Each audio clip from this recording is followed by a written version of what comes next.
मैं डॉक्टर राकेश टकहा। मैं first स्माइलिस्ट of central India और एक स्माइलिस्ट डेंटिस्ट और स्माइलिस्ट मास्टर ट्रेनर हूँ। सर आपसे आज हम जानना चाहेंगे कि स्माइल डिजाइनिंग क्या होती है, डेंटिस्ट इसको किस तरीके से फॉलो करता है और उसके क्या प्रकार होते देखो, स्माइल डिजाइन को समझने से पहले इम्पोर्टेंट है कि हमने अपना स्माइल समझना चाहिए। आपकी पर्सनालिटी में कौन सा स्माइल मैच करता है, या उससे भी पहले यदि सोचे तो हमारे स्माइल होनी कैसे चाहिए। जब हम स्माइल करते हैं तो हमारे सारे मसल्स ऊपर उठते हैं, दांत दिखते हैं और एक प्लेजेंट बोलेंगे कि गेस्चर बनता है।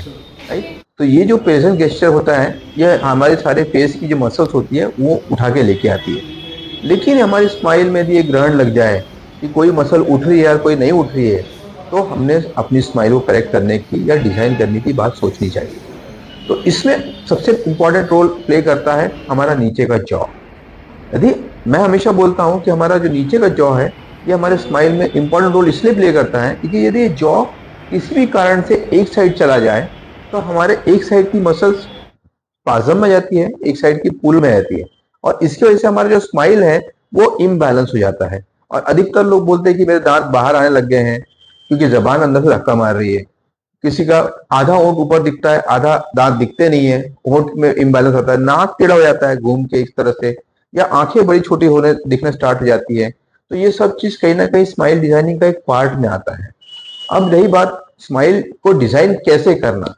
स्माइल को डिजाइन करने से पहले मैं सभी मेरे फ्रेंड्स लोगों को, हमारे जो सुनने वाले श्रोताओं को, उनको बोलूंगा कि पहले अपने जॉ को बैलेंस करवाइए। एक बार जॉ को बैलेंस कर लिए तो हो सकता है आपको स्माइल डिजाइन करने की जरूरत ना पड़े। हैं?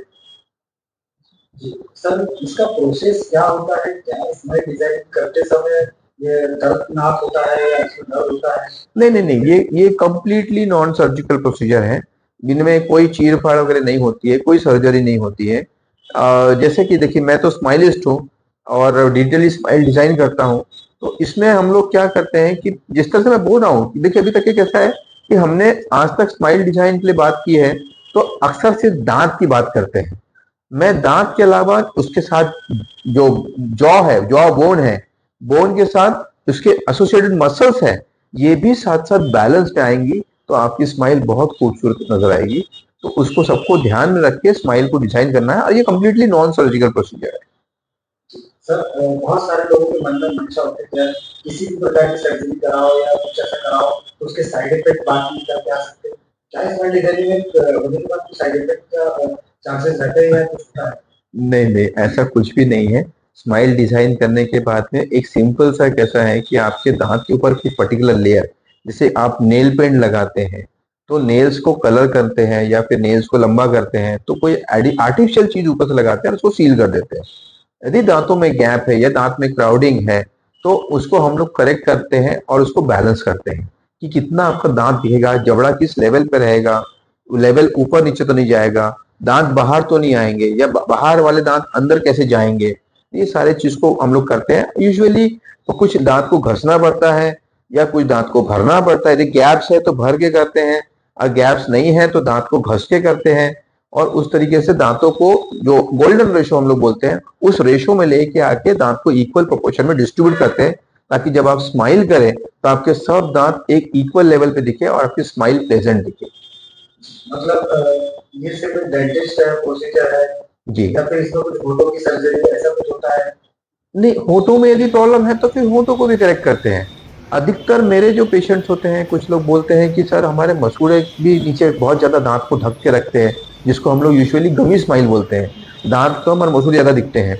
तो उनमें हम लोग यूजुअली कभी कभी लेजर से मसूड़ों को एक स्कैलोपिंग ऑर्डर में लेके आते हैं, ताकि उसके दांत की जो हाइट है, क्राउन लेंथनिंग प्रोसीजर बोलते हैं, जिंजिविक्टोमी बोलते हैं, जिंजियोप्लास्टी बोलते हैं, कि मसूड़ों को हम लोग प्रॉपर प्लास्टिक सर्जरी से ऊपर करते हैं ये सब। लेकिन फिर भी ये कोई तकलीफदायक प्रोसीजर नहीं है, ये रूटीन है, लेजर से बहुत आसानी से हो जाता है, और ये सारी सुविधा अपने पास उपलब्ध है।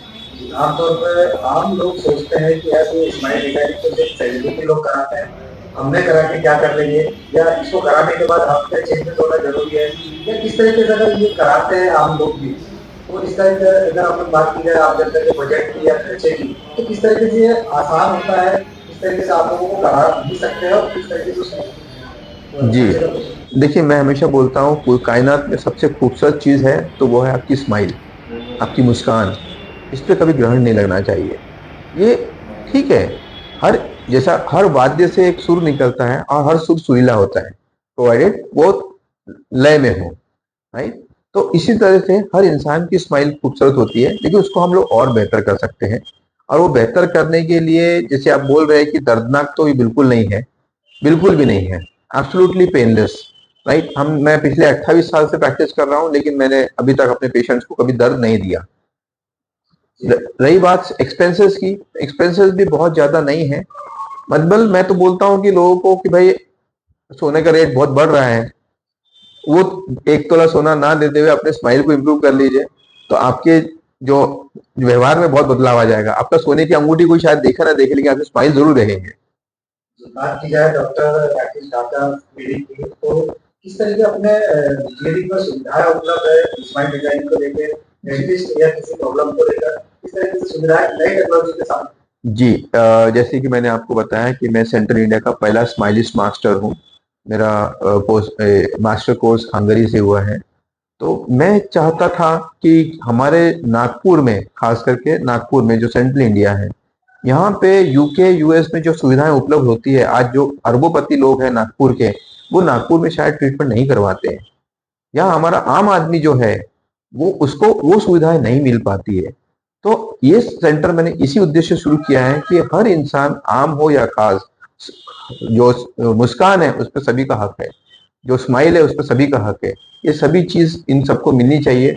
उसीलिए ये यूरोपियन पैटर्न पे या यूरोप के स्टैंडर्ड के हिसाब से मैंने यहाँ पे ये दवाखाना, जिस डॉक्टर डक्कास राशि डेंटल क्लिनिक यहाँ खोला है सदर गांधी चौक से। अभी मैं मेन मार्केट में आया हूँ, मतलब सदर मेन रोड पे, गुमान बिल्डिंग 3rd फ्लोर। और यहाँ पे आपको जो सुविधाएं वर्ल्ड में मिलेगी, वो सारी सुविधाएं यहाँ उपलब्ध है। आपको लेजर से लेके स्कैन बोलेंगे, मतलब पहले हम लोग इंप्रेशन लेते थे। अब डेंटिस्ट्री को आप देखिए, डेंटिस्ट्री कितने समय से कहाँ से चलते हुए आई है। पहले दांत निकालने वाला डॉक्टर बोलते थे, फिर कौथी लगाने वाला डॉक्टर बोलते थे, कोई दांत सफाई करने वाला डॉक्टर बोलते थे। अब लोग उन डॉक्टर को स्माइलिस्ट डॉक्टर भी बोलते हैं। और मुझे गर्व है कि मैं सेंट्रल इंडिया का पहला स्माइलिस्ट मास्टर हूँ। सर बात की जाए तो गंभीर सवाल की, कुछ एक्सीडेंटल केसेस होते हैं जिनका एक्सीडेंट होने के बाद चेहरा बिगड़ जाता है, दांत निकल जाते हैं, चमड़ा हिल जाता है, तो ये चेहरा पहले जैसा पर्टिकुलर नहीं रहता। इसमें स्माइल डिजाइनर का आपका क्या रोल है? बहुत क्या बहुत केसेस आपने इतने सालों से आप देखने में आए? नहीं नहीं, बहुत इंपॉर्टेंट रोल है। और मैं बता रहा हूँ, 28 साल में मैंने कम से कम 150 से 200 केसेस ऐसे सॉल्व किए होंगे, जिन्होंने अक्सर, उनमें अक्सर होते हैं बच्चे।